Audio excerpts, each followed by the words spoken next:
الحمد لله نحمده ونستعينه ونستغفره ونؤمن به ونتوكل عليه ونعوذ بالله من شرور أنفسنا ومن سيئات أعمالنا من يهده الله فلا مضل له ومن يضلله فلا هادي له ونشهد أن لا إله إلا الله وحده لا شريك له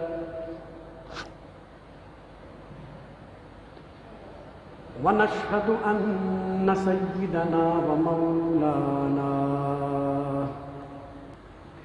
نبينا وشفيعنا وحبيبنا وطبيبنا سيدنا ومولانا وملجأنا محمد عبده ورسوله بالهدى ودين الحق أرسله صلى الله تعالى عليه وعلى آله وصحبه وبارك وسلم.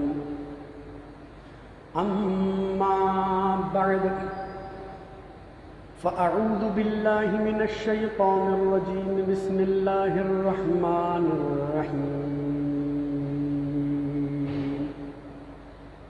فقد قال الله تبارك وتعالى في القرآن المجيد والفرقان الحميد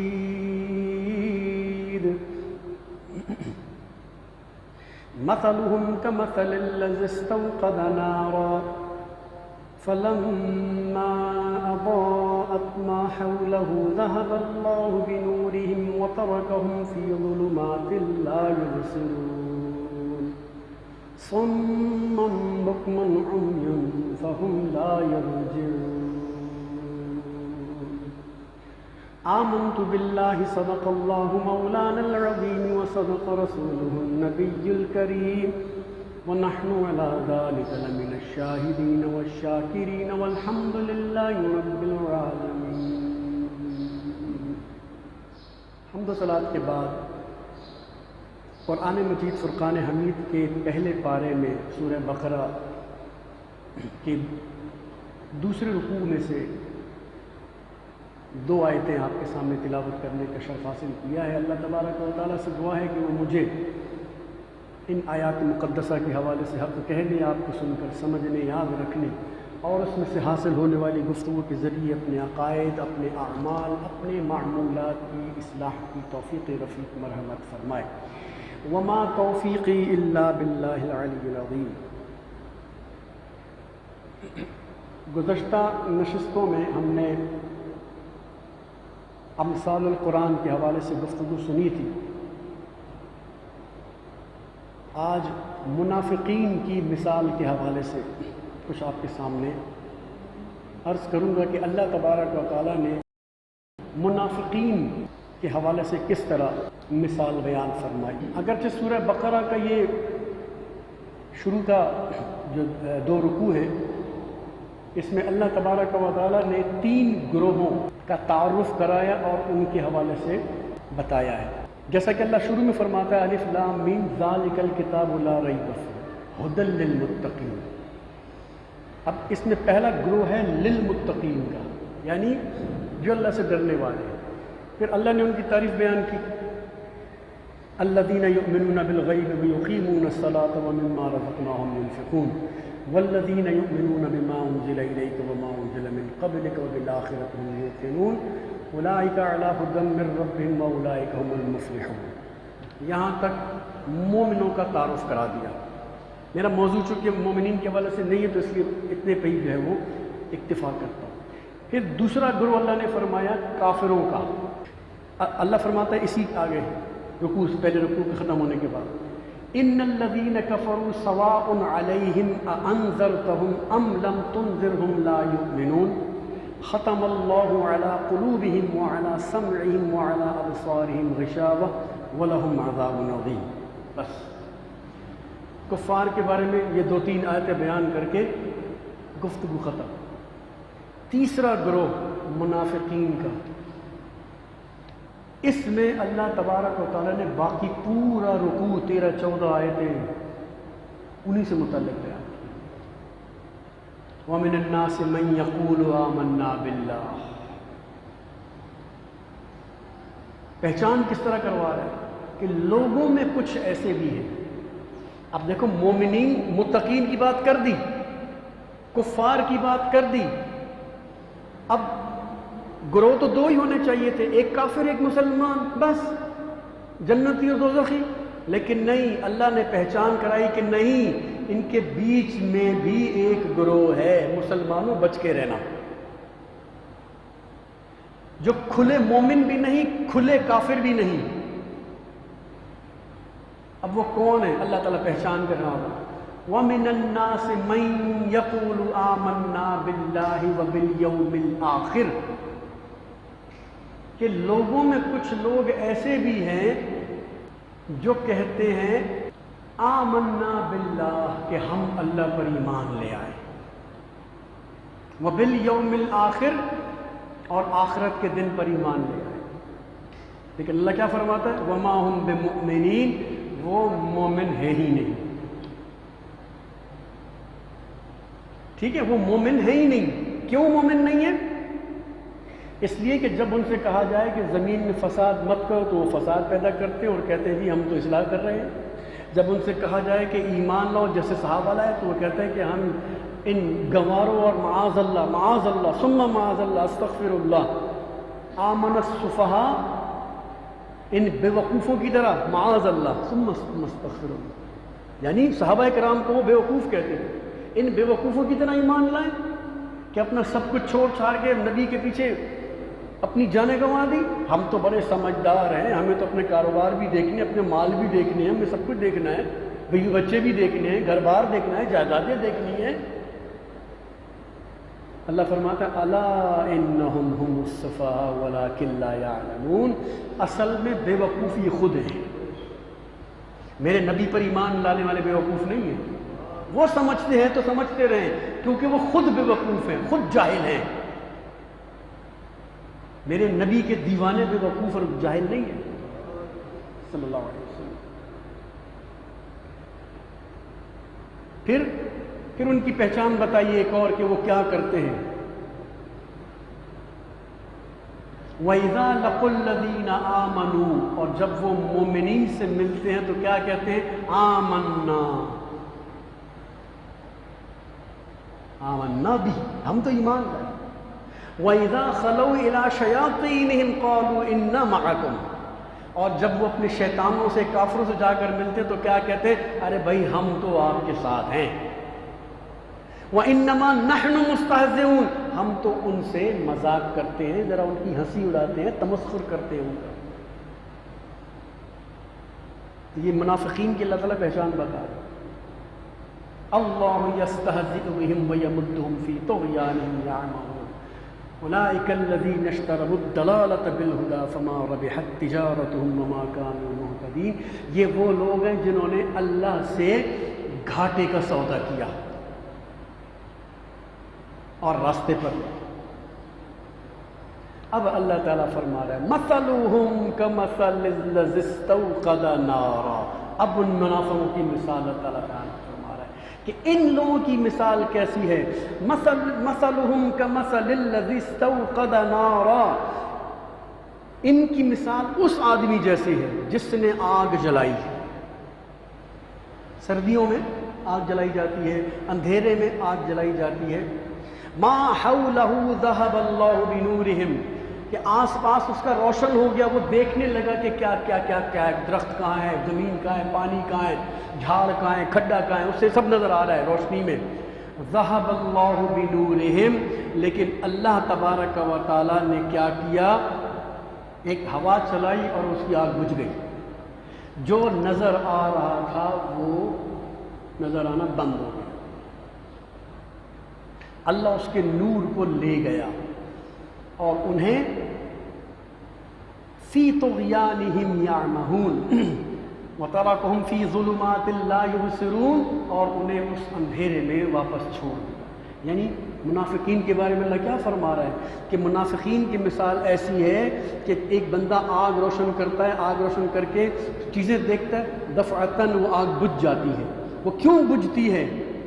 وہ اس لیے بجھ جاتی ہے کہ وہ دین کی باتیں پہلے دیکھ لیتے ہیں، یہ حرام ہے، یہ حلال ہے، یہ ٹھیک ہے، یہ غلط ہے، یہ نیکی ہے، یہ برائی ہے، یہ سچائی ہے، یہ جھوٹ ہے، یہ ایمان ہے، یہ منافقت ہے، یہ کفر ہے۔ سب کچھ جاننے کے باوجود بھی آنکھیں بند کر کر کفر کی طرف جاتے ہیں، کہلواتے مسلمان ہیں لیکن کفر کی طرف جاتے ہیں۔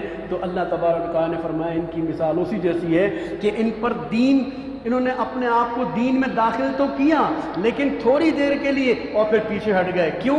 انہوں نے دیکھا دین تو قربانی مانگتا ہے، اتنی قربانی ہم نہیں دے سکتے۔ ہم تو دیکھتے ہیں کہ دین کے نام پر ابو بکر کو کہا جاتا ہے کچھ دو تو پورے گھر کا سامان لے آتا ہے، عثمان سے کہا جاتا ہے رضی اللہ تعالیٰ عنہ تو اونٹوں کی قطاریں لگا دیتے ہیں، صحابہ سے کہا جاتا ہے تو آدھے آدھے گھر کا سامان لے آتے ہیں، اپنی جانیں دے دیتے ہیں۔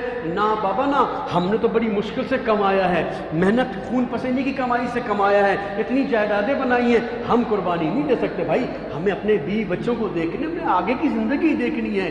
یہ منافق، یعنی اللہ رسول کی آواز پر لبیک نہ کہنا اور معذرت کے طریقے ڈھونڈنا، اس کو اللہ تبارک تعالیٰ نے گویا منافقت کا نام دیا۔ منافقت کا نام، منافق یہی کرتے تھے، جب بھی کوئی حکم آتا وہ کنی کترا کے ادھر ادھر نکل جاتے تھے۔ جہاد پہ چلو تو وہ وہ گھر بھی دیکھنا ہے، یہ بھی دیکھنا ہے، وہ بھی دیکھنا ہے، مجھے ذرا پریشانی ہے، میرے پیٹ میں درد ہے، میرے سر میں درد ہے، میں کمزور ہوں، میں یہ ہوں، میرے پاس اسلحہ نہیں ہے، میرے پاس یوں نہیں ہے، میرے پاس مال نہیں ہے، بہانے بنا کے وہاں سے کھسک لیتے تھے اور صحابہ کرام اپنی جانیں جا کر مار دیتے تھے نبی صلی اللہ علیہ وسلم۔ تو یہ دوغلا پن، آج کل کی مثال میں جو دوغلا پن ہے، دو رنگی، دو رخ جس بندے کے ہوں گے، اللہ اس بندے کو منافق فرما رہا ہے۔ تو اللہ تبارک و تعالیٰ فرما رہا ہے کہ پھر اللہ تبارک و تعالیٰ نے ان کو چھوڑ دیا اندھیرے میں۔ اب ان کی مثال کیا ہے؟ صم بکم عمی فہم لا یرجعون، کہ اندھے، بہرے، گونگے، جان کر بھی کچھ نہیں جانتے، مان کر بھی کچھ نہیں مانتے، جان کر بھی نہیں جانتے، مان کر بھی نہیں مانتے، دیکھ کر بھی نہیں دیکھتے یعنی اندیکھا کرتے ہیں، سن کر بھی انسنا کر دیتے ہیں، یعنی اپنے آپ کو پیچھے کی طرف پلٹ جاتے ہیں اور اللہ اس کے رسول کے احکامات کی طرف نہیں آتے۔ تو یہ منافقین کی ایک مثال اللہ تبارک و تعالیٰ نے ارشاد فرمائی۔ حضرت عبداللہ بن مسعود رضی اللہ تعالیٰ عنہ نے اس آیت کا مطلب یہ بیان کیا کہ جب نبی کریم صلی اللہ علیہ وسلم مدینہ شریف تشریف لائے ہجرت فرما کے، تو کچھ لوگ مسلمان ہو گئے، مدینے کے رہنے والے جو کچھ لوگ تھے مسلمان ہو گئے، لیکن جب انہوں نے دیکھا کہ بھئی ہم تو مسلمان ہو گئے ہیں اور وہ تو مشرکین کا ایک لشکر آ کے بدر کے مقام پہ کھڑا ہوا ہے، ابھی تو ہم نے اسلام سے کوئی فائدہ ہی نہیں اٹھائے تھے اور یہ تو جنگ لڑنی پڑ رہی ہے۔ تو اب عین جنگ کے دوران کچھ لوگ کھسک گئے پیچھے کی طرف۔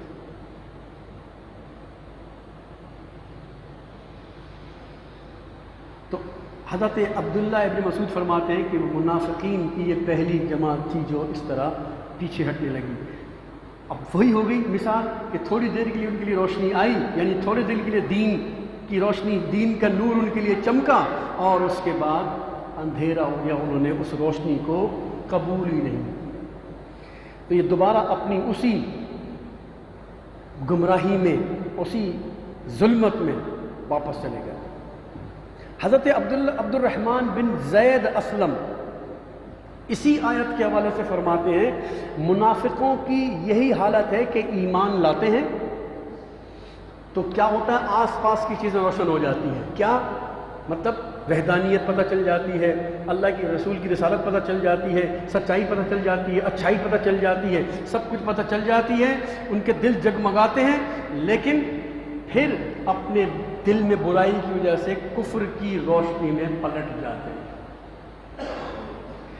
حضرت حسن بصری رحمۃ اللہ علیہ اس کی ایک عجیب توجیہ بیان کرتے ہیں، وہ فرماتے ہیں کہ اس کا مطلب یہ بھی ہے کہ موت کے وقت منافقین کی بدعمالیاں اندھیروں کی طرح ان پر چھا جائیں گی، یعنی زندگی بھر وہ نیک اعمال تو کرتے رہے، دل میں نفاق رکھا اور اعمال کرتے رہے، اب موت کے وقت وہ چاہیں گے کہ ہمیں اپنے ان اعمال کا اچھا صلہ ملے گا، لیکن دل میں چونکہ نفاق تھا، اس نفاق کی وجہ سے کیا ہوگا کہ اللہ تبارک و تعالی ان کے ان اعمال کو ان کے لیے اندھیروں کی شکل میں ان کے سامنے پیش کر دے گا، اور وہ کسی بھلائی کی، کسی اچھائی کی امید لیے بغیر ہی اس دنیا سے رخصت ہوتا ہے، یعنی کچھ بھی حاصل نہیں۔ یہ ایک مثال اللہ تبارک و تعالیٰ نے منافقین کی ارشاد فرمائی۔ دوسری مثال میں ارشاد فرماتا ہے اسی کی اگلے اسی رکوع کے اندر آخر میں، او کصیب من السماء فیہ ظلمات ورعد وبرق یجعلون اصابعهم فی آذانهم من الصواعق حذر الموت واللہ محیط بالکافرین۔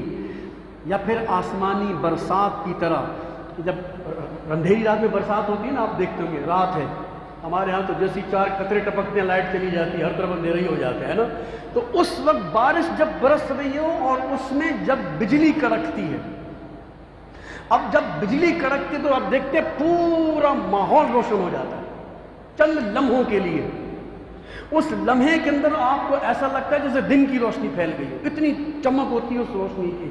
تو اللہ تعالیٰ فرما رہا ہے ان منافقین کے لیے ایمان گویا صرف اتنی دیر کے لیے فائدہ مند رہا کہ جیسے بجلی چمکتی ہے، وہ انہوں نے دیکھا اور اس کے بعد پھر وہ ویسی کفر اور گمراہی کی ظلمت میں دوبارہ پھٹک گئے، اتنا سا بھی وہ دین سے، اسلام سے فائدہ نہ اٹھا پائے۔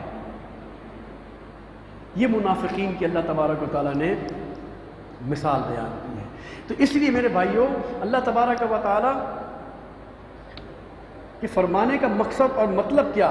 مطلب صرف اور صرف یہ ہے کہ منافقین نہ وہ مومن ہوتے ہیں نہ وہ کافر ہوتے ہیں، یہ ان دونوں کے بیچ کا ایک دوغلے پن کا شکار کچھ لوگ ہوتے ہیں۔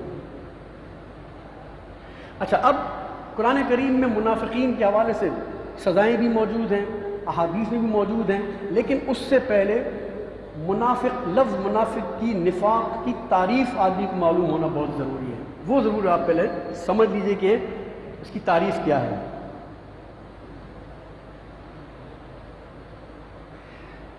دیکھیے، منافق کی دو قسمیں ہوتی ہیں، تیسری قسم نہیں ہوتی، صرف دو قسمیں ہوتی ہیں۔ پہلی قسم ہوتی ہے منافق اعتقادی، دوسری ہوتی ہے منافق عملی، اعمالی کہہ رہے ہیں یا عملی کہہ رہے ہیں۔ منافق اعتقادی وہ ہوتا ہے جو دین کی، اصل میں دین کے عقائد میں اس کے عقیدے ڈاواڈول ہوں، عقائد میں عقیدے ڈاواڈول ہوں۔ اور منافق اعمالی یا منافق عملی وہ ہوتا ہے جو اپنی زندگی میں عمل کے دوران جو ہے نا وہ دوغلے پن کا شکار ہو، وہ منافق عملی کہنا۔ اب منافق اعتقادی جو ہوتا ہے اس کے بارے میں اللہ تعالیٰ نے فرما دیا کہ ان المنافقین فی درک الاسفل من النار، کہ منافقین جہنم کے سب سے نچلے طبقے میں ڈالے جائیں گے۔ اس سے مراد منافق اعتقادی ہے، جس کے عقائد خراب ہیں، جس کے عقیدے خراب ہیں، یعنی کفار کے ساتھ مل کر بیٹھتے ہنستے تھے، دیکھو محمد صلی اللہ علیہ وسلم جو عجیب باتیں کرتا ہے۔ اب وہ کیا عجیب باتیں کرتا ہے؟ وہ کہتا ہے کہ مرنے کے بعد دوبارہ زندہ ہوں گے، ارے بھائی ایک آدمی قبر میں مر گیا، اب تم دیکھو نا ہمارے باپ دادا کی قبروں کو کھا کر دیکھو، وہاں تو سارے مٹی مٹی قبریں، ہڈیاں ریزہ ریزہ بنی ہیں، یہ کیسے اٹھیں گے دوبارہ؟ دیکھو یہ کیا بات کر دی انہوں نے، یعنی یوم آخرت پر ان کا ایمان متزلزل ڈاماڈول ہے۔ یہی کفار کا تھا، کفار کے ساتھ بیٹھ بیٹھ کے ان کے عقیدے ان کے اندر بھی آنا شروع ہو گئے تھے۔ اور یہ یاد رکھیے، آدمی جس ماحول میں جن لوگوں کے ساتھ اٹھتا بیٹھتا ہے، اس کی تعلیمات، اس کا کلچر، اس کا رسم و رواج، اس کی تہذیب، اس کی تمدن دوسرے پر اثر انداز ہوتی ہے، اثر کے بغیر نہیں ہوتا، یاد رکھو۔ آسان سی مثال دیتا ہوں، آج اپنی شادیوں میں دیکھ لیں کتنی چیزیں مسلمانوں والی ہیں اور کتنی ہندوؤں والی ہیں، آپ کے سامنے ہے، دیکھ سکتے۔ میں زیادہ مثال ہی نہیں دیتا۔ نکاح، چھوارے، ولیمہ، ٹھیک ہے، اسی طریقے سے رخصتی، چھوٹا موٹا جہیز، ان 3-4 چیزوں کے علاوہ آپ مجھے بتا دیجئے کون سی چیز اسلامی ہے؟ مہندی اسلامی ہے، مایوں اسلامی ہے، چینی پھینکنا اسلامی ہے، میں پھر گنواتا جاؤں تو پتہ نہیں کتنی چیزیں نکل آئیں گی، کوئی بھی اسلامی نہیں ہے۔ یہ سب ہندوستانیوں کے ساتھ رہ رہ کے، ہندوؤں کے ساتھ رہ رہ کے یہ تمام چیزیں مسلمانوں میں گھس پڑی، ماحول کا اثر۔ تو اسی طرح ان کفار کے ساتھ رہتے رہتے ان منافقین کا بھی یہ ماحول بن چکا تھا، ذہن بن چکا تھا، وہ کہتے تھے یار مرا ہوا کیسے زندہ ہوگا، تو منافقین بھی یہی کہتے ہیں۔ اسی طریقے سے عیسیٰ علیہ السلام کے حوالے سے شکوک و شبہات کا شکار، اسی طریقے سے نبی صلی اللہ علیہ وسلم کی شان و عظمت میں عظمت کا شک اور شبہ کا اظہار، نبی صلی اللہ علیہ وسلم کے علم کے حوالے سے شک و شبہ کا اظہار، نبی صلی اللہ علیہ وسلم کی شان و بلندی کے حوالے سے شک و شبہ کا اظہار۔ الغرض وہ تمام چیزیں نفاق کی منافقین کے اندر اس وقت بھی موجود تھیں، اور وہ زمانے کے ساتھ ساتھ چلتے چلتے چلتے چلتے آج تک چلی آ رہی ہیں، اور یہ قیامت تک چلتی رہے گی۔ منافقین ہر دور میں موجود ہوں گے، اس میں اعتقادی بھی ہوں گے، عملی دونوں ہوں گے، عملی بھی اعتقادی بھی، دونوں منافقین ہمارے ساتھ ساتھ چل رہے ہوتے ہیں۔ آج کے دور میں اگر آپ اعتقادیوں کو اٹھا کر دیکھ لیجئے تو آپ دیکھ لیں گے، آپ کو آپ کے یوٹیوب چینل پہ اللہ تبارک و تعالی ہدایت عطا فرمائے لوگوں کو، لوگ اندھا دھن مطلب اس میں پتہ نہیں کیا کیا چیزیں دیکھتے رہتے ہیں۔ کوئی عیسیٰ علیہ السلام کی دوبارہ ظہور کو منع کر رہا ہے کہ عیسیٰ علیہ السلام تو مر گئے پہلے ہی، اور وہ کچھ بھی واپس نہیں آئیں گے، کیونکہ قرآن میں موجود ہے، اللہ تعالیٰ نے ان کو وفات دے دی، فلانا کر دیا، یہ کر دیا، اب عیسیٰ علیہ السلام نہیں آئیں گے۔ یہ کوئی عقیدہ ہی نہیں ہے، کوئی اس عقیدے کا انکار کر رہا ہے۔ اسی طریقے سے ایک بڑا فتنہ خاتم النبیین صلی اللہ علیہ وسلم کے حوالے سے قادیانیت کا، اور مرزا شیطان ایک دنیا میں آیا، انگریز کی پیداوار، اس نے آ کے ایک فتنہ کر کے اعتقادی طور پہ جو لوگوں کو کمزور کر دیا اور مسلمانوں کو ایمان سے فارغ کر دیا، یہ نفاق اعتقادی تھا۔ اسی طرح کوئی نبی صلی اللہ علیہ وسلم کے علم غیب میں کیڑے نکال رہا ہے، کوئی نبی صلی اللہ علیہ وسلم کی حیات میں کیڑے نکال رہا ہے، کوئی نبی صلی اللہ علیہ وسلم کی نورانیت اور بشریت میں کیڑے نکال رہا ہے، کوئی جناب نبی صلی اللہ علیہ وسلم کی جو ہے وہ سماعت اور آپ کی بولنے کے حوالے سے کیڑے نکال رہا ہے، کوئی آپ کی شان بشر کے حوالے سے اور آپ کے سایہ ہونے نہ ہونے کے حوالے سے کیڑے نکال رہا ہے۔ الغرض دیکھا جائے یہ تمام چیزیں عملی نہیں ہیں، یہ تمام چیزیں نظریاتی ہیں، یہ تمام کانسیپٹس ہیں جو انسان کے اندر شیطان نے ڈال کر ان کو اعتقادی طور پر اتنا کمزور کر دیا ہے کہ وہ منافق کی کیٹیگری میں چاہ بیٹھے ہیں، اور ان بیچاروں کو پتہ ہی نہیں ہے، وہ سمجھ ہی نہیں رہے کہ یار ہم کس طرح شیطان کے ہاتھوں میں کھیل رہے ہیں، کس طرح شیطان کے ہاتھوں میں کھیل رہے ہیں، انہیں سمجھ ہی نہیں آ رہی۔ تو یہ منافق اعتقادی، اسی طریقے سے منافق عملی، پھر منافق عملی کے حوالے سے تو نبی اکرم صلی اللہ علیہ وسلم کی ایک حدیث بالکل موجود ہے۔ آپ صلی اللہ تعالیٰ علیہ وسلم نے ارشاد فرمایا، جس کا مفہوم کچھ اس طرح ہے کہ 3 باتیں مومن میں پیدا نہیں ہو سکتی، 3 باتیں مومن میں پیدا نہیں ہو سکتی، اگر کسی کے اندر یہ 3 چیزیں پائی جائیں تو وہ پکا منافق ہے، یعنی منافق عملی، اعتقادی نہیں، منافق عملی ہے۔ اب میں اگر کہنے لگوں تو پھر آپ بولیں گے یہاں پھر مومن کون ہے؟ فرمایا اگر کسی کے اندر ایک ہے تو ایک خصلت، اگر 2 ہیں تو 2 خصلتیں منافقت کی، اور اگر تینوں ہیں تو وہ سالڈ، خالص، پیور منافق ہے۔ یہ میں نہیں کہہ رہا ہوں، یہ تمہارا نبی صلی اللہ علیہ وسلم کہہ رہا ہے۔ فرمایا صحیحین یعنی بخاری شریف اور مسلم شریف کی حدیث ہے، فرمایا جب بات کرے جھوٹ بولے، جب وعدہ کرے توڑ دے، اور جب کوئی امانت اس کو سونپی جائے تو اس میں خیانت کر دے۔ ہر آدمی اپنے اپنے گریبان میں خود دیکھے کہ میرے اندر ان 3 میں سے ایک ہے، 2 ہیں، یا پھر میں پورے کا پورا ہی اس منافقت کے ٹائٹل کے ساتھ اپنی زندگی گزار رہا ہوں۔ ہر آدمی خود مجھے، میں کچھ بھی نہیں کہتا، یہ تمہارے نبی نے کہہ دیا، میں نہیں کہہ رہا۔ آج اپنا پورا معاشرہ اٹھا کر دیکھ لیجیے، آپ کو یہی چیزیں ہر جگہ نظر آ رہی ہیں، یہی چیزیں نظر آ رہی ہیں، بات بات پہ جھوٹ۔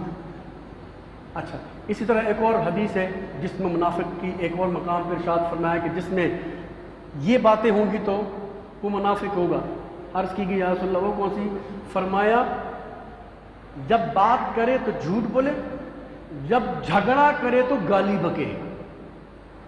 میں آپ سے سوال کرتا ہوں، جتنے لوگ بیٹھے ہیں کوئی ایسا جھگڑا بتا دیجئے جس میں گالی نہ ہو، کوئی ایسا جھگڑا بتا دے کہ جس میں گالی نہ بکی جاتی ہو۔ یار گالی کے بغیر تو جھگڑا ہی نہیں ہوتا۔ میں اپنے معاشرے کی بات کر رہا ہوں کہ گالی کے، وہ پھر جھگڑا ہی کیا جس میں گالی نہ ہو؟ وہ جھگڑا ہی کیا جس میں جب سامنے والے کی 2-4 نسلوں کو نہ کھنگال لیا جائے؟ وہ جھگڑا ہی کیا؟ جب بات کرے تو جھوٹ بولے، جب جھگڑا کرے تو گالی بکے، اور جب امانت رکھی جائے تو خیانت کرے۔ ایک دوسری حدیث میں اس طرح بیان کیا ہے۔ بات وہی ہے، آئینہ دکھا رہا ہوں، آئینہ دے رہا ہوں، اپنے آپ کو اس آئینے میں دیکھو کہ تمہارے نبی صلی اللہ علیہ وسلم کی بارگاہ میں تمہارا کیا اسٹیٹس ہے،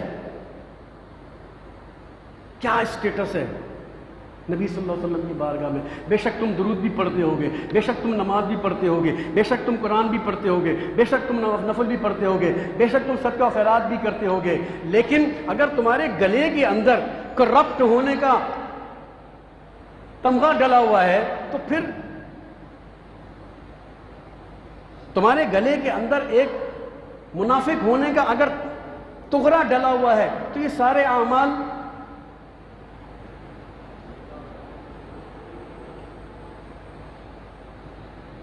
اصلاح کی ضرورت ہے۔ ہر مسلمان کو، مجھے بھی اصلاح کی ضرورت ہے۔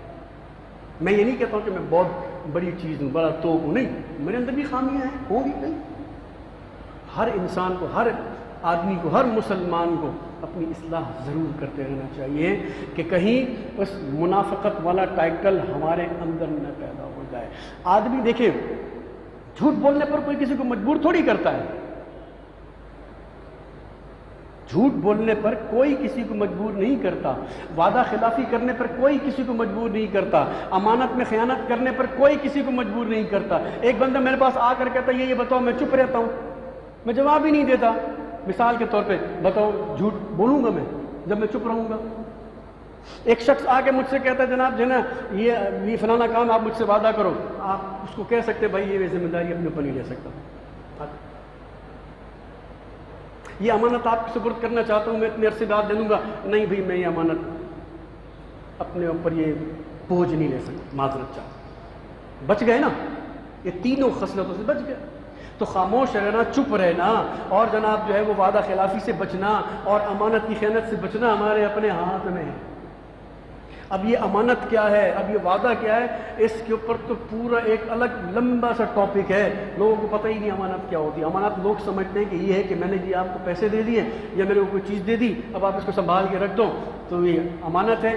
صرف یہ امانت نہیں ہے، سینکڑوں امانت کی قسمیں ہیں جو ہمیں پتہ ہی نہیں ہے، جو ہمیں پتہ ہی نہیں ہے۔ میں نے اپنے کسی مسلمان بھائی کو کسی ایسی حالت میں دیکھ لیا کہ جو لوگوں کے سامنے وہ اس حالت میں ہے تو برا لگے گا، اب میں نے اس کو دیکھ لیا، اب اس کی یہ بات میرے پاس امانت ہے، میرے پاس امانت ہے۔ اب میں کتنا اس کی امانت کی پاسداری کرتا ہوں، یہ میرے اور رب کے اور اس بندے کے درمیان آ گئی بات۔ اب میں اس کو اچھالتا ہوں، اس کو وہ ٹینس کی گیند کی طرح کبھی اس کے پاس پھینکتا ہوں، ادھر سے پلٹ کے آتی، پھر اس کے پاس پھینکتا ہوں، ادھر سے پلٹ کے آتی، اس کے پاس، یعنی اس کا چرچا کرتا ہوں، تو پھر دیکھ لو کون ہوں میں۔ کوئی شخص آپ کے سامنے اپنے موبائل پہ میسج پڑھ رہا ہے، اب آپ اس کو دیکھ کے لگ جائیں، یہ امانت ہے، آپ اس کی تحریر نہیں پڑھ سکتے۔ آپ بتاؤ، ہم خیال رکھتے ہیں تمام چیزوں کا؟